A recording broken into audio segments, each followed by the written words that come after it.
Hello. चलिए आज हम गति का समीकरण देखते हैं। गति का प्रथम समीकरण होता है b बराबर u प्लस ए टी, और हमको यही सिद्ध करना है।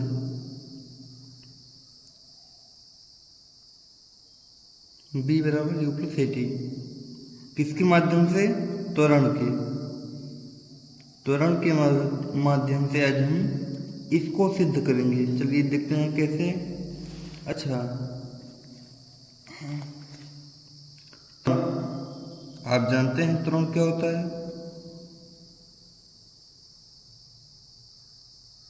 त्वरण क्या होता है? वेग परिवर्तन की दर को त्वरण कहते हैं। कैसे? वेग परिवर्तन मतलब डेल वी। हमने क्या लिखा है? वेग में परिवर्तन बराबर डेल वी किसके? समय के अंतराल में या अल्प समय में, मतलब sorry del V upon del T. इसको हम चाहें, देखिए अगर हम चाहें तो इस डेल को डी लिख सकते हैं। क्यों? क्योंकि आगे हमें समाकलन और इसका अवकलन करना होगा। तो ये त्वरण की सूत्र है। चलिए देखते हैं। हमने लिखा a is equal to D V upon D T. बहुत प्यारी बात। हमने क्रॉस मल्टीप्लिकेशन गुणा कर दिया। D V is equal to A D T, इसका गुणा इससे, इसका गुणा इससे। अब क्या लिखेंगे? दोनों पक्षों का समाकलन करने पर, समाकलन करने पर। चलिए अब हम कुछ जानकारी लेते हैं। अगर बोला जाए समय में परिवर्तन, क्या? समय में परिवर्तन, डेल टी का मतलब समय में परिवर्तन। सोचिए कोई गाड़ी जब चालू होती है तो समय होता है क्या? 0। लेकिन कुछ देर बाद उसका समय क्या होता है? 0 से बढ़ता है। तो मान लेते हैं t हो जाता है। कोई गाड़ी मान लीजिए आप स्टार्ट करते हैं या कोई इंजन आप स्टार्ट करते हैं, तो जब आप स्टार्ट करते हैं तो समय होता है 0, लेकिन कुछ समय बाद उसका समय t हो जाता है। या आप और मान लीजिए, कोई दिक्कत नहीं है। उसी प्रकार मान लीजिए वेग में परिवर्तन है। जब गाड़ी स्टार्ट होगी समय 0 होगा, तो वेग भी कुछ दूसरा रहेगा। कुछ देर बाद कुछ दूसरा वेग हो जाएगा।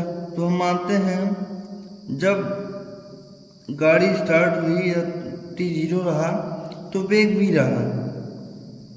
कुछ देर बाद जब समय टी हो गया तो वेग बढ़ के यू हो गया।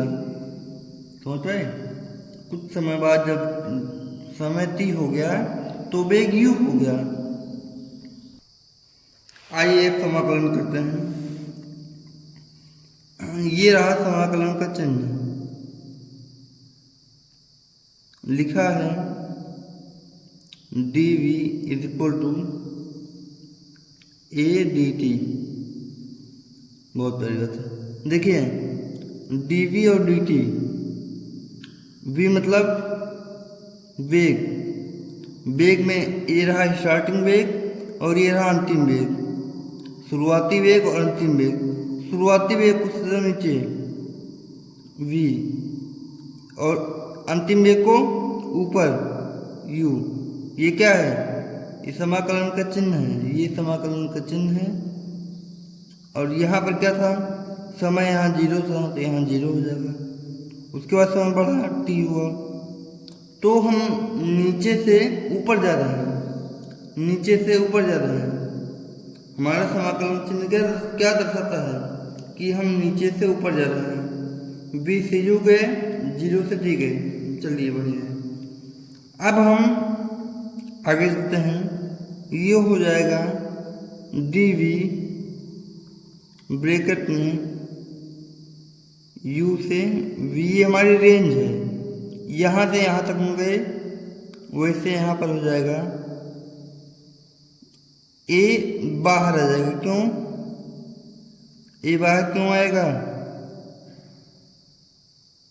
क्योंकि ए जो है वो अचर पद है। ए क्या है? अचर पद है, इसलिए ए बाहर चला जाएगा। बहुत बढ़िया। अब हम इसको समाकलन जैसे करेंगे तो ये डी हट जाएगा, ये हो जाएगा V U B to U equal to A T 0 to t। चलिए आगे ध्यान दीजिए।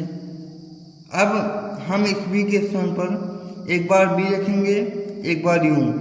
इस t के स्थान पर एक बार 3, एक बार 0 रखें। पहले हम u रखते हैं, b के स्थान पर u रख दीजिए, u रख दिया। अब माइनस चिन्ह लगाएंगे, फिर b के स्थान पर b रखेंगे, रख दिया। अब ए लिख लेंगे, फिर टी के स्थान पर एक बार टी रखेंगे, माइनस लगाएंगे, फिर 0। देखिए आपका ये चीज़ दिखना स्टार्ट हो गया अभी से ही। अब हो जाएगा u माइनस बी बराबर ए टी। अब अगर इसको हम इसके स्थान पे ले जाएं, क्या हो जाएगा? v बराबर u प्लस ए टी।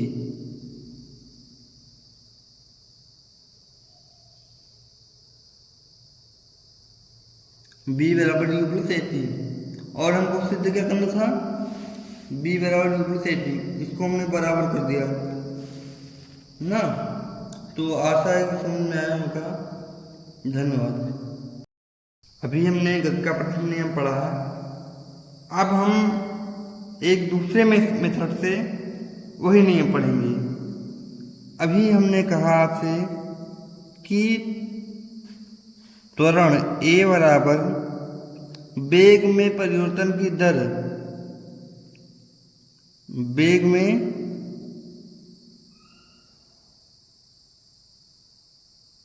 परिवर्तन बटे समयांतराल। और त्वरण का एक सूत्र होता है a बराबर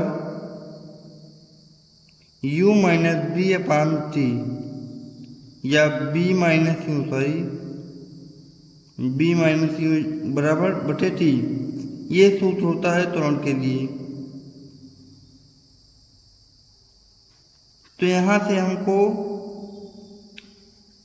बहुत जल्द समझ में आ जाएगा। क्या होता है? a बराबर V U minus U, B minus U upon T. इसका हम तिर्यक गुणा कर देंगे, ये हो जाएगा ए टी बराबर वी माइनस यू। बहुत अच्छा है। अब हम u को इस साइड ले आ लेंगे, ये हो जाएगा u प्लस ए टी बराबर b, मतलब b बराबर u प्लस ए टी